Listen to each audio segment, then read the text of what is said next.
Hello students, let's discuss our new topic that is trial balance. क्या होता है ये ट्रायल बैलेंस? ट्रायल बैलेंस करने से पहले मैं आपके साथ डिस्कस करना चाहूँगी हमारा अकाउंटिंग प्रोसेस। अकाउंटिंग प्रोसेस हमारा क्या था? सबसे पहले क्या था? आइडेंटिफिकेशन।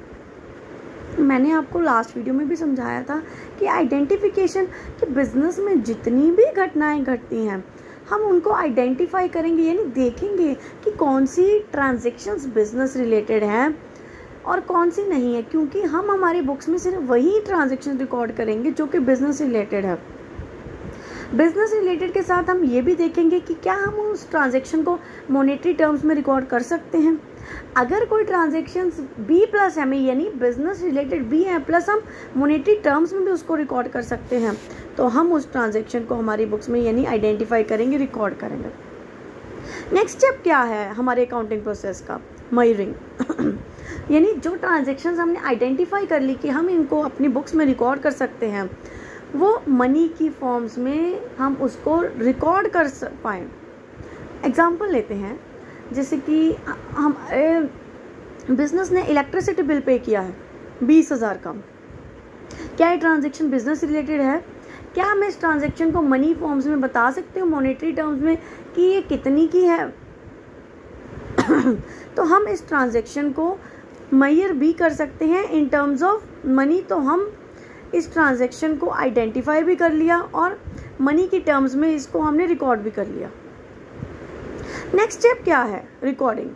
जो ट्रांजैक्शंस बिजनेस रिलेटेड भी है प्लस हम मनी की टर्म्स में भी उसको बता सकते हैं, उन ट्रांजैक्शंस को हम हमारे नेक्स्ट स्टेप यानी जर्नल में रिकॉर्ड करेंगे।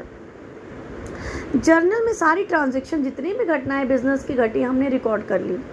अब वो ट्रांजैक्शंस बहुत सारी हैं, मान लीजिए अब कैश की बहुत सारी ट्रांजैक्शंस हैं और लेकिन मुझे कैश की ट्रांजैक्शन सारी एक साथ चाहिए। मुझे ये जानना है कि कैश के बैलेंस कितना है, एट दी एंड हमारे बिजनेस में कैश का कितना बैलेंस बचा है। तो मैं क्या करूँगी, कैश की जितनी भी घटनाएं हैं उसको कैश के घर में डाल दूँगी, यानी कैश के अकाउंट में डाल दूँगी। इसको हम क्या कहते हैं? क्लासिफिकेशन। क्लासिफिकेशन कैसे होता है? लेजर अकाउंट्स बना के। इसके बाद हमारा नेक्स्ट स्टेप है समराइजिंग यानी ट्रायल बैलेंस बनाना। अब के सवाल उठता है कि ट्रायल बैलेंस क्या होता है? ट्रायल बैलेंस एक स्टेटमेंट है। ट्रायल बैलेंस क्या होता है स्टूडेंट्स? स्टेटमेंट है जिसमें कि हम लेजर अकाउंट्स बनाने के बाद जो बैलेंसिंग बचते यानी जो उसके क्लोजिंग बैलेंसेस नहीं होते, हाँ जी मैम, जो क्लोजिंग बैलेंसेस होते हैं वो क्लोजिंग बैलेंसेस हम हमारे लेजर अकाउंट्स के ट्रायल बैलेंस में ट्रांसफ़र करते हैं। यानी एक स्टेटमेंट है जिसमें हम हमारे लेजर अकाउंट्स के जो क्लोजिंग बैलेंसेस है ट्रांसफ़र करते हैं। अब नेक्स्ट क्वेश्चन ये उठता है स्टूडेंट्स, आप पूछोगे मैम ये बनता कैसे है? तो ट्रायल बैलेंस बनाने का बहुत इजी है स्टूडेंट्स। आपको सिंपल एक रूल याद रखना है, क्लियर का रूल याद रखना है, CLEAR। इस रूल के अकॉर्डिंग, भाई रूल क्या कहता है? इस रूल के अकॉर्डिंग E और A बेस्ट फ्रेंड्स हैं, यानी एक्सपेंस, E क्या है? एक्सपेंस, A क्या है? एसेट। ये दोनों बेस्ट फ्रेंड्स हैं।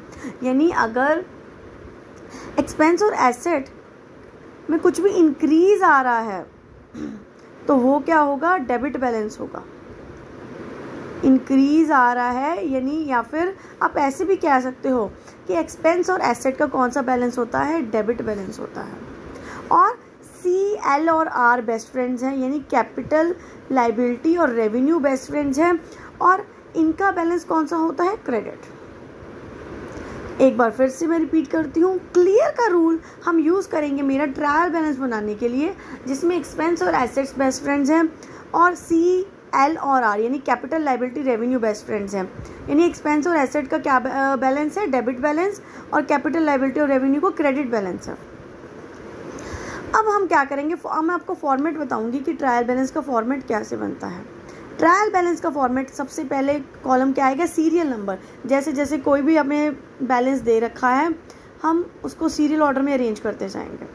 उसके बाद पार्टिकुलर्स, यानी कोई भी हमें जैसे कैश, क्रेडिटर दे रखा है वो हम हमारे पार्टिकुलर्स में लेंगे। उसके बाद लेजर फोलियो। लेजर फोलियो क्या रिप्रेजेंट करता है कि जो भी कैश का यहाँ बैलेंस हम ट्रायल बैलेंस में शो कर रहे हैं वो हमारे लेजर के कौन से पेज पे है, वो अकाउंट जो कि हमने लेजर से ट्रांसफ़र किया है वो लेजर के कौन से पेज में है, यानी लेजर फोलियो। यानी मान लो कि कैश का अकाउंट लेजर के पेज नंबर 2 पे बना है तो LF में क्या आएगा, नंबर 2। इसके बाद डेबिट अमाउंट और क्रेडिट अमाउंट। सबसे पहले है कैश। कैश क्या है मेरा, एसेट, और रूल क्या कहता है, एक्सपेंस और एसेट में अगर इसका बैलेंस क्या है, डेबिट बैलेंस है, तो सिंपल एक्सपेंस और एसेट का डेबिट बैलेंस। तो यहाँ पे मैं मान लो 20,000 है मेरा कैश का बैलेंस, तो सिंपल डेबिट अमाउंट में क्या आ गया, 20,000। क्रेडिटर क्या है मेरा, जो मेरी देनदारी है, जो कि मैंने कर्जा है, उधार माल क्रेडिट उधार लिया हुआ है, वो मैंने लोगों का वापस करना है, तो वो मेरे कौन है, क्रेडिटर। यानी मेरी लाइबिलिटी है, तो लाइबिलिटी का कौन सा बैलेंस होता है रूल के अकॉर्डिंग, क्लियर के रूल के अकॉर्डिंग, क्रेडिट बैलेंस, मान लो 10,000। कैपिटल का कौन सा बैलेंस है रूल के according, credit balance. Similarly debtor मेरा एसेट है और एसेट का कौन सा बैलेंस है, डेबिट। प्लांट मेरा एसेट है, उसका भी डेबिट बैलेंस है। ओपनिंग स्टॉक मेरा डेबिट बैलेंस है, तो परचेज का कौन सा बैलेंस है, डेबिट बैलेंस है, क्योंकि परचेज एक्सपेंस की कैटेगरी में जाएगा और एक्सपेंस का कौन सा बैलेंस है, डेबिट बैलेंस। सेल मेरा रेवेन्यू की कैटेगरी में, उसका क्रेडिट बैलेंस होता है। बैड डेट्स क्या है मेरा, जो कि पैसा मैंने किसी से लेना था और वो डूब गया, बैड डेट हो गया, तो वो मेरा लॉस एक्सपेंस है, तो वो डेबिट बैलेंस है। BR मेरा एसेट है, तो वो डेबिट होगा।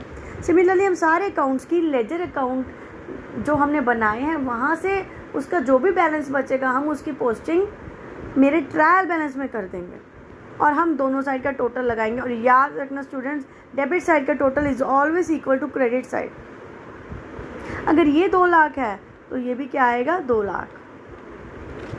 इस तरह हम हमारा ट्रायल बैलेंस बनाएंगे। होप सो आपको कंसेप्ट बहुत समझ आ गया है, बहुत इजी है। अगर वीडियो पसंद आए तो प्लीज़ लाइक एंड सब्सक्राइब कीजिए। Thank you.